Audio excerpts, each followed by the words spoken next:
For cheap games, check out g2a.com, link in description.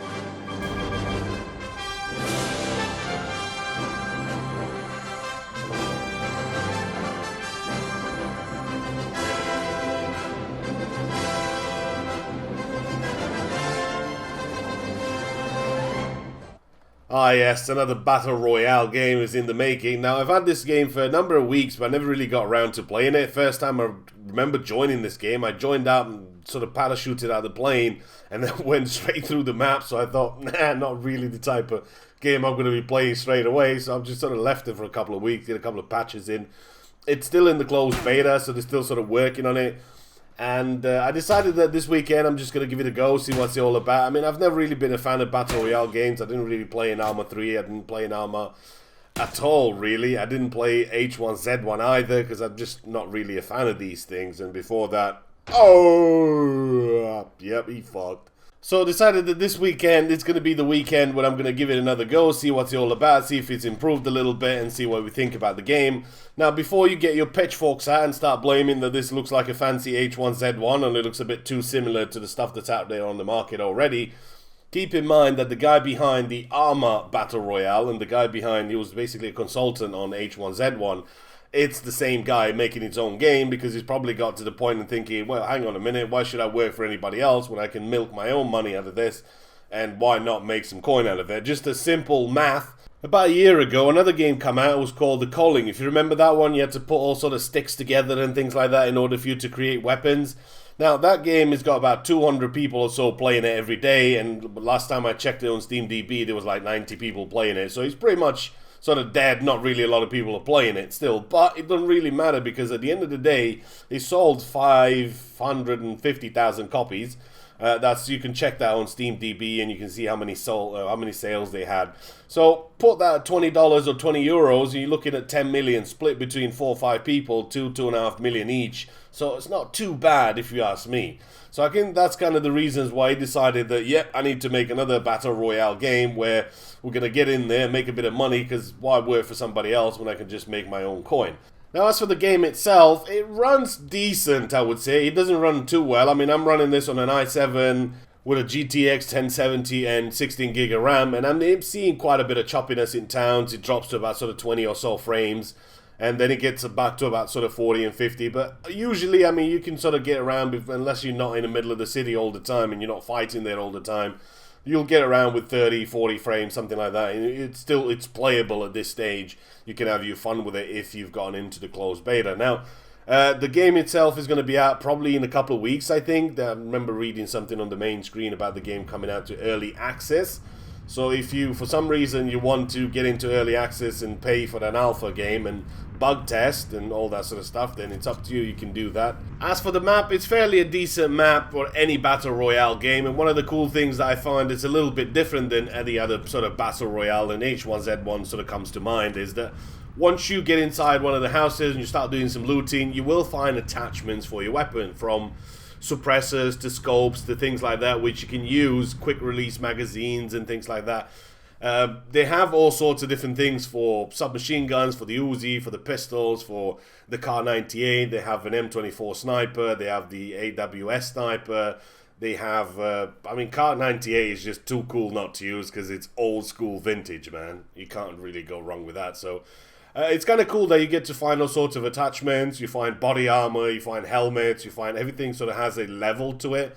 So you can find a, say, police vest level 1, then level 2, and level 3 that gives you a little bit more protection. So I guess when it comes down to it, it's always going to be that thing that how lucky did I get inside that one particular house when I dropped down, because most of the time when you're going to drop down out of the plane, you're going to drop down with a lot of people, so it's going to be a lot more of them. There's just you there, so you're going to be rushing in hoping to pick something up a lot quicker than somebody else, so you can just shoot him in the face and then go ahead and take his loot, or do a bit more looting yourself before you get some good stuff. Now, it's always been, to me personally, I've always been really unlucky finding these things, because I never really find too much. I don't know where people are coming up with AKs and 8x scopes and things like that. And you can put an 8x scope on an AK so you can use it as a sniper from pretty long ranges. But I've never really been that lucky. I always end up finding pistols and submachine guns and things like that, and then you end up killing somebody and you take a couple of stuff off him, but you find out that he's got really all the good loot. So it could be that maybe I'm just unlucky when it comes to these things, but overall, I mean, you can find plenty of weapons out there. You're not really going to be struggling.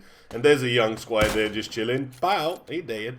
He was shooting at something out there in the distance. Now, one of the things that you'll find a little bit different than, say, H1Z1, because we were talking about that, it's the ranges are going to be much, much longer than you'd have there. Because, you know, in H1, once you get sort of a couple of 100 meters or whatever, you just sort of disappear.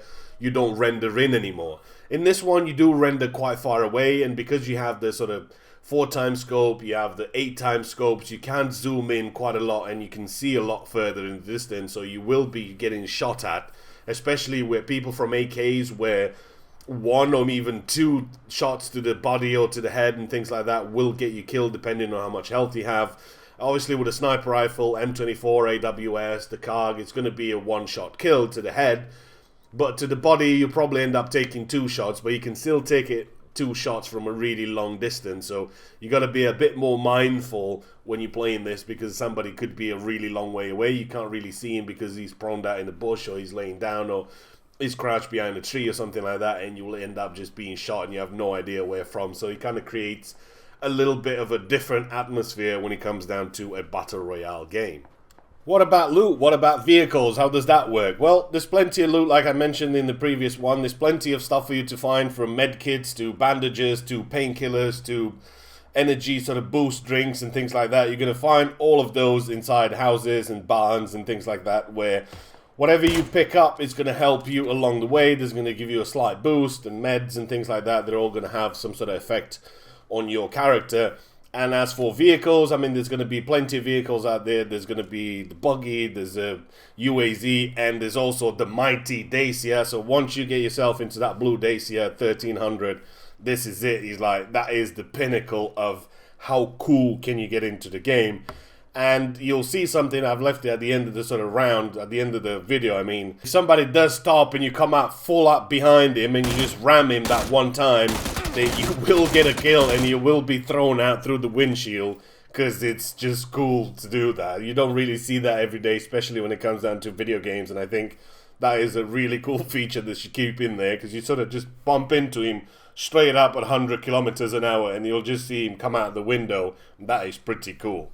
Now, you're probably thinking, what about microtransactions? What about those little things that you can buy? Can you buy weapons? Can you buy gear and things like that? Well, I've not seen any of that in the closed alpha. There's no such thing as you buying ammo, or buying weapons, or buying sort of stuff that is going to impact the game. There is a box that you can buy with cosmetics in the game, and that's basically the amount of money that you make in the game. It's transferred into sort of gold coins, or BP, or whatever they're called. So those gold coins you can use to open a box, and inside that box you'll have sort of different things like different clothing, different pants, different hats, different things like that, goggles and stuff like that. But I've never really seen, and I've opened about sort of 6-7 of those, and every single time was just something that I couldn't really use to my advantage, let's just put it that way. So I wouldn't really find a weapon, I wouldn't really find a helmet in there or something like that.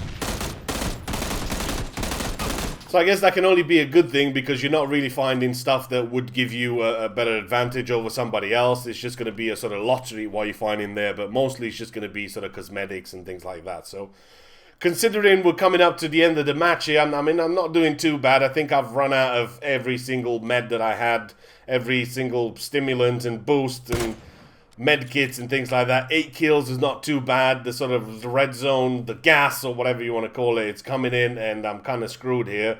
I'm not really going to make it too far, because I just simply ran out of medicine, and I got to a point where I just got blasted in the back by a couple of dudes, and that guy simply just finished me off there. So nothing really I could do, but still not a bad way to go. I mean, I came in third and got 8 kills that time. But the next round, I did get my vengeance on that last dude that was there, and there he is. So this is it. I only got 5 kills that round, but I did end up winning it and made 998 coins. And then I won another one after that, only getting 2 kills for that one. So Now here is the mighty Dacia, and this is it, man. This is the holy grail. Anybody that's from Romania, you will understand this. This is the bee's knees, man. Look at that shit. Do a barrel roll. That thing's just built like a tank. Nothing can stop it. So that's your Battle Royale Playerunknown Battlegrounds. Let me know what you think. Post a comment, give it a thumbs up. That's it for me for today. Hopefully you guys have enjoyed the video. I will see you in the next one.